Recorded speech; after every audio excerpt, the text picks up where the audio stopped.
So this is going to be a bird with almond butter. So you're gonna get a 7-ounce acai bowl.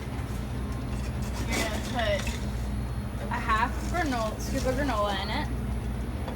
You're gonna get your almond butter, and you're just gonna try to layer it on the granola until it covers the granola. Make sure it's on the side so people know that there is almond butter on it. And then you're gonna scoop your strawberry. I like to do strawberry first because people like strawberry more than kiwi. And you're going to get your banana and your schlong.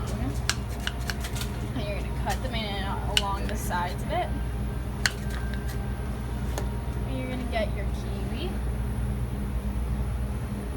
along the side. Put it there. And your pineapple. After your pineapple and kiwi and all your fruit, you're going to make coconut snow all over